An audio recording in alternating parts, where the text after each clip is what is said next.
నమస్తే, welcome to our channel. ప్రస్తుతం మనతో ప్రముఖ ఆధ్యాత్మికవేత్త, ఆస్ట్రాలజర్ ముల్లపూడి సత్యనారాయణ మూర్తి గారు ఉన్నారు. వారితో మాట్లాడదాం. నమస్తే గురుగారు. నమస్కారం మా ఫణికుమార్ గారు. విశ్వవసు నామ సంవత్సరం అండి, కొత్త సంవత్సరం ఉగాది నుండి స్టార్ట్ అవుతుంది. సో ఎప్పుడు కూడా అయిపోయిన సంవత్సరం ఎప్పుడు మనం కష్ట నష్టాలు అన్ని అనుభవిస్తాం కాబట్టి రాబోయే సంవత్సరం మీద ఒక హోప్ ఉంటుంది. ఈ సంవత్సరం ఎలా ఉంటుంది అన్న క్యూరియాసిటీ ఉంటుంది ప్రతి ఒక్కళ్ళకి.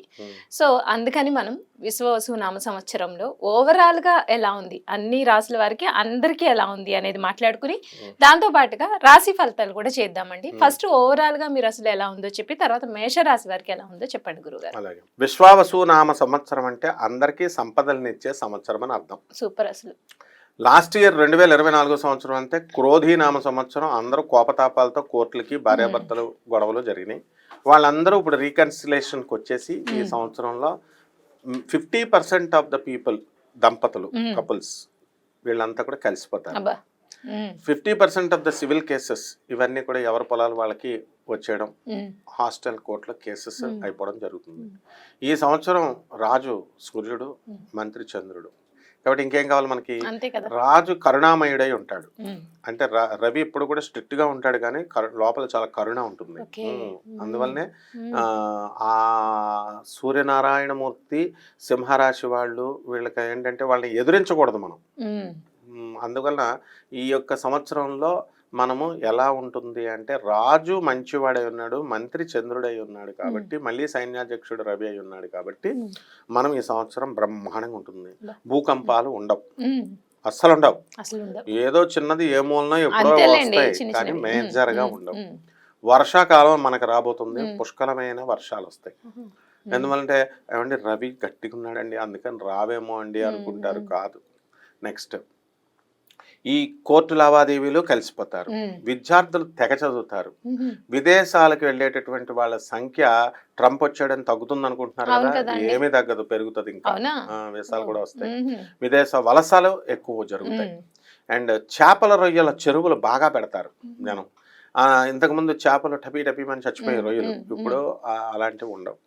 నెక్స్ట్ రైతులు బ్రహ్మాండమైనటువంటి పంట చేస్తారు, కాస్ట్లీ గ్యాడ్జెట్స్ కొంటారు, ఖరీదైన వస్తువులు ఇళ్లల్లో. అయితే వైవాహిక జీవితాల దగ్గరికి వచ్చేసరికి దాంపత్యం మీద ప్రతి ఒక్కళ్ళు కూడా అసలు ఇది కలియుగం అంటే కామయుగం. ఎక్కువ రొమాన్స్ చేయాలి కానీ ఈ సంవత్సరం దంపతులంతా కూడా కెరీర్ మీద, ఉద్యోగాల మీద దృష్టి పెడతారు. దాంపత్యం తగ్గిపోతుంది. అందువలన సంతానోత్పత్తి తగ్గిపోతుంది ఈ సంవత్సరం, పిల్లల సంతానం మీద అంతా కూడా. అలాగే వృత్తి మీద ఎక్కువ కాన్సన్ట్రేషన్ చేస్తారు. రాజకీయ నాయకులకి కొత్త కొత్త పోస్టులు వస్తాయి, కొత్త కొత్త పార్టీలు పుడతాయి.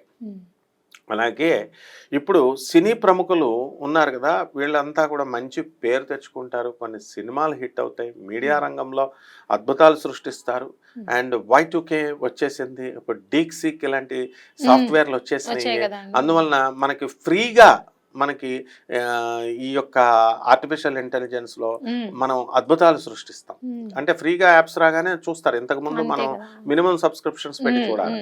ఈ విధంగా మనకి అన్ని వర్గాల ప్రజలకి కూడా, ముఖ్యంగా లేబర్, కష్టాన్ని నమ్ముకున్నటువంటి వాళ్ళకి వాళ్ళ దానికి తగ్గట్టుగా సంపద వస్తుంది, ఫలితం వస్తుంది.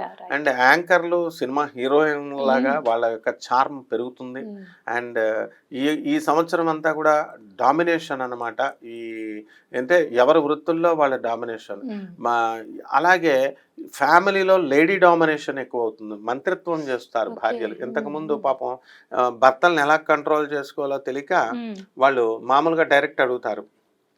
ఇప్పుడు ఏమంటారు, ఇప్పుడు చూడండి, ఇంతకుముందు ఎగ్జాంపుల్ చెప్తాను. ఒక పెళ్లి సంబంధం బాగాలేదనుకోండి, నచ్చలేదు, కట్నం అవతల తక్కువ ఇస్తున్నాడు, అందుకని వీళ్ళు ఏం చెప్తారు తెలుసా, డైరెక్ట్ ఏమండి మీరు కట్నం తక్కువ ఇస్తున్నారు అందుకు మీ సంబంధం మాకు వద్దు అని చెప్పరు.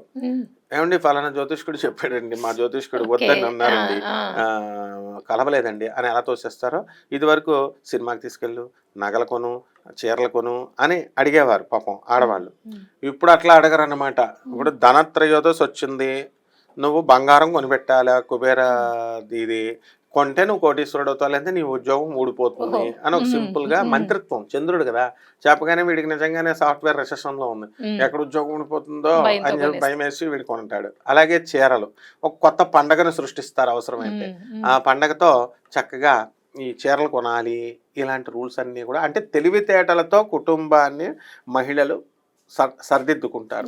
గురుగారు, విశ్వవసు నామ సంవత్సరంలో కన్యా రాశి ఫలితాలు ఎలా ఉన్నాయి సంవత్సరం మొత్తం అని చెప్పండి. శ్రీ విశ్వావసునామ సంవత్సరం 2025 ఉగాది నుండి మళ్ళీ వచ్చే సంవత్సరం 2026 ఉగాది వరకు జరిగేటటువంటి సంవత్సర రాశి ఫలాలని మనము ముందుగా గ్రహస్థితి చూద్దాం. ఏ రాశి వారి? కన్యా రాశి వారికి. ఈ కన్యా రాశి వారికి సప్తమంలో ఉన్నటువంటి రాహువు షష్ఠ స్థితిగతుడవుతాడు. షష్ఠ స్థితిగతుడైనటువంటి ఈ యొక్క శని సప్తమ స్థానంలోకి వస్తాడు. అందువలన ఈ క్రోధినామ సంవత్సరం అంతా కూడా ఈ కన్యా రాశి భార్యాభర్తలిద్దరూ కూడా కీచులాడుకుంటూ వితండ వాదాలు చేసుకున్నారు. చిన్న చిన్న వాటికి, సీరియస్ గా కాదు, చిన్న విషయాలకి గొడవలు ఎక్కువ అవుతాయి. ఇప్పుడు ఆ యొక్క రాహు ట్రాన్సిట్ వల్ల బ్రహ్మాండంగా మారిపోతుంది. ఈ యొక్క కన్యా రాశి వాళ్ళకి మెస్మరిజం పవర్ వచ్చేస్తుంది. అనుకున్నది సాధిస్తారు. షష్ఠ స్థితిగతుడైనటువంటి రాహుగ్రహ ప్రభావం వలన శత్రువులు మిత్రులుగా మారడానికి అవకాశాలు ఉంటాయి. అయితే లగ్నంలో ఉన్నటువంటి కేతువు, జన్మరాశిలో ఉన్నటువంటి కేతువు వ్యయస్థితిగతుడు అవ్వడం వల్ల వీళ్ళకి ఏమవుతుందంటే చాదస్తం బాగా పెరిగిపోతుంది.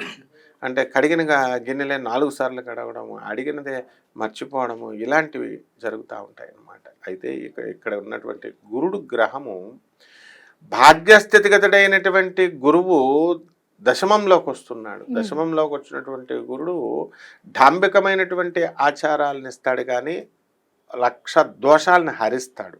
కాబట్టి వీళ్ళకి ఆర్థిక పరంగా గత సంవత్సరంతో పోల్చుకుంటే ఈ సంవత్సరం కొంచెం అభివృద్ధి అనేటటువంటిది కనబడుతుంది. అందువలన వృత్తి, వ్యాపార, ఉద్యోగ విషయాలలో మనశ్శాంతి లోపము కాస్త అసౌఖ్యకరంగా, శని ఎక్కడున్నా ఐసోలేటెడ్గా ఒంటరిగా ఉండాలనిపించడం ఇలా ఉంటుంది. అది తప్ప డబ్బు సంపాదన అనే దానిపైన మాత్రం దాని ప్రభావం అనేది పడదు. కాబట్టి బట్టల షాపులు, పచ్చళ్ళ వ్యాపారము, ఎక్స్పోర్ట్స్, ఇంపోర్ట్స్, తర్వాత హోటల్ ఇండస్ట్రీ, పబ్స్, రెస్టారెంట్స్, ఇలాంటి బిజినెస్లు అన్నీ కూడా దూసుకొని వెళ్ళిపోతాయి. మహిళలకు ముఖ్యంగా ఈ యొక్క సప్తమ స్థితిగతుడైనటువంటి శనిగ్రహ ప్రభావం వలన వీళ్ళు ఎంతో కష్టపడి ఆడపడుచులకి, అత్తమామలకి, బంధువర్గాన్ని అంతటికీ కూడా వీళ్ళు చేసినప్పటికీ కూడా వాళ్ళకి తగిన గుర్తింపు అనేటటువంటిది రావదనమాట. అండ్ మోస్ట్ ఆఫ్ ద కేసెస్లో ఈ కన్యా రాశి వారు ఇప్పుడు భార్యాభర్తల మధ్య ఎక్కువగా గొడవలు నడుస్తున్నాయి, కోర్టు వ్యవహారాలు నడుస్తున్నాయి. వాళ్ళు ఈ గదిలో ఉంటే ఇంకొక గదిలో భర్త మెసేజ్ల రూపంలో కాఫీ పంపు, ఇలాగా ఎవరు వంట వాళ్ళు ఫారిన్ కంట్రీస్లో ఇలాగే జరుగుతున్నాయి కన్యా రాశి వాళ్ళకి. ఇవన్నీ కూడా ఇప్పుడు ఈ సంవత్సరం ఫుల్ స్టాప్ పడిపోవడానికి అవకాశాలు ఉన్నాయి. అందువలన ఈ యొక్క రైతుల దగ్గరికి వచ్చేసరికి రైతుల వ్యవహారం అనేటటువంటిది ఇప్పుడు ఇంప్రూవ్మెంట్ ఉంటుంది. రైతులు డబ్బులు బాగా సంపాదిస్తారు, అప్పులు ఇవన్నీ కూడా తీర్చిపడేయడం అనేటటువంటిది జరుగుతుంది. అలాగే ఇనుప వ్యాపారాలు ఇలాంటివి కనుక, ఆయిల్ వ్యాపారాల్లో లాసులు రావడానికి అవకాశాలు ఉన్నాయి. టాటా స్టీల్స్ ఇలాంటి స్టీల్ ఫ్యాక్టరీస్ ఉంటాయి కదా, ఐరన్ అండ్ స్టీల్, ఆ వాటిల్లో షేర్స్ ఉన్నటువంటి వాళ్ళకి వాళ్ళ కోరుకున్న గ్రోత్ అనేటటువంటిది పెద్దగా రాదు. డిసప్పాయింట్స్ దిస్ పర్సన్ అనమాట. సో ఆ విధంగా ఈ యొక్క కిరాణా బిజినెస్లో కూడా బ్రహ్మాండంగా ఉంటుంది. అండ్ ఈ సినిమా యాక్టర్లు, తర్వాత యాంకర్లు, ప్రొడక్షన్ వింగ్, కెమెరామ్యాన్లు, ఈ యొక్క ఫీల్డ్లో బ్రహ్మాండంగా ఉంటుందన్నమాట. అలాగే పెళ్లి కానటువంటి వాళ్ళు ఎవరైతే ఉన్నారో అటువంటి వాళ్ళకి పెళ్ళి అవ్వడానికి అవకాశాలు ఉన్నాయి. సంతానం లేనటువంటి వాళ్ళకి ఐవీఎఫ్ల సహాయంతో అవనండి ఎలాగో అలాగా సంతానాలు కలగడానికి అవకాశాలు ఉంటాయి. ఆ విధంగా ఈ యొక్క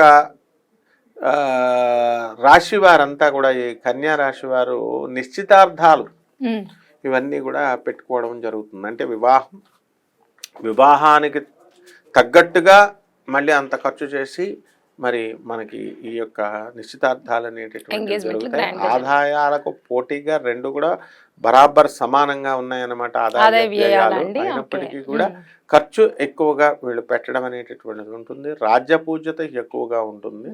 అయితే ఒకటే ఏమిటంటే వీళ్ళందరికీ కూడా ఈ కన్యా రాశి వాళ్ళకి ఒక వ్యక్తి వలన మనశ్శాంతి లోపము అనేటటువంటిది క్లియర్గా కనబడుతుంది. ఎందువలనంటే శుక్రుడు చాలాసార్లు రాహుతో కలవడం, అదేవిధంగా ఈ యొక్క గురువు పైన అనేక సార్లు ఈ యొక్క క్రూరగ్రహ దృష్టి అనేటటువంటిది పడడం జరుగుతుంది. కాబట్టి ఈ యొక్క డిప్రెషన్స్, ఇలాగా ఒంటరిగా ఉండాలని కోరుకోవడము, ఇలాంటివి మినహా మిగతా అన్ని విషయాలలో బ్రహ్మాండంగా ఉంది అని మనం చెప్పవచ్చు.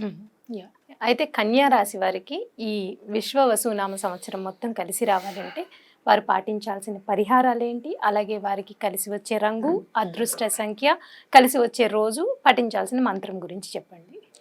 ఈ కన్యా రాశి వారికి 23 అదృష్ట సంఖ్య ఈ సంవత్సరానికి గాను. చిలకాకు పచ్చ రంగు అదృష్ట కలర్ అన్నమాట. అలాగే ఈ వీళ్ళకి కలిసి వచ్చేటటువంటి వారం వచ్చేసరికి బుధవారం. అలాగే బుధవారం నాడు మరి 23వ తేదీన కనుక వీళ్ళు ఏ పనైనా కనుక స్టార్ట్ చేసినట్లయితే సక్సెస్ అనేటటువంటిది వస్తుంది. అలాగే ఈ కన్యా రాశి వారికి సాంప్రదాయబద్ధంగా వీళ్ళకి మనం ఏం చేసుకోవాలి అంటే శని జపము, శని స్తోత్రాలు, శనికి కిలోంపావు నల్ల నువ్వుల్ని, నల్లని వస్త్రాన్ని ఇచ్చి పేద బ్రాహ్మణులకి శనివారం నాడు ఉదయం 8 గంటలకి దానం చేసుకోవడం. మరి తంత్ర జ్యోతిష ప్రకారంగా దశమహావిద్యల్లో ఒకటైనటువంటి మహాకాళి అమ్మవారి యొక్క మంత్రాన్ని ఇళ్లలో జపం చేసుకోవడం. అదేవిధంగా మనకి చిర్రి వేరు అని దొరుకుతుంది. ఆ చిర్రి వేరుని, తర్వాత ఈ యొక్క రావి ఆకుల్ని, మర్రి వేళ్ళని మూడిట్లని కలిపేసి అందులో పొట్లం కట్టేసి, అది త్రిమూర్తుల వ్రతం. ఇది బ్రహ్మ విష్ణు మహేశ్వర సంబంధమైనటువంటి వ్రతము. అక్కడ పెట్టి 41 రోజుల తర్వాత దాన్ని తీసుకొని దాన్ని ఎర్ర గుడ్డలో కొంచెం పటిక పెట్టి ఆ యొక్క రావి చెట్టుకి దీన్ని కట్టినట్లయితే సంతానం లేనటువంటి వాళ్ళకి సంతానం కలుగుతుంది. మిగతా ఈతి బాధలన్నీ కూడా తొలగిపోతాయి అన్నమాట. ముఖ్యంగా ఈ కన్యా రాశి వారికి ఈ సంవత్సరంలో నరఘోష చాలా అధికంగా ఉంటుంది. అందువలన వీళ్ళకి ఈ యొక్క ఒక్క దోషాన్ని కనుక సవరించుకుంటే బ్రహ్మాండంగా ఉంటుందమ్మా. రైట్ అండి. అయితే విశ్వవసునామ సంవత్సరం ఫలితాల్లో భాగంగా కన్యా రాశి వారికి ఈ సంవత్సరం మొత్తం ఎలా ఉంది, అలాగే పాటించాల్సిన పరిహారాలు, అలాగే కలిసి వచ్చే సంఖ్య, అదృష్ట వర్ణము, ఇవన్నీ కూడా చాలా చక్కగా వివరించారండి. ధన్యవాదాలు. ధన్యవాదాలు.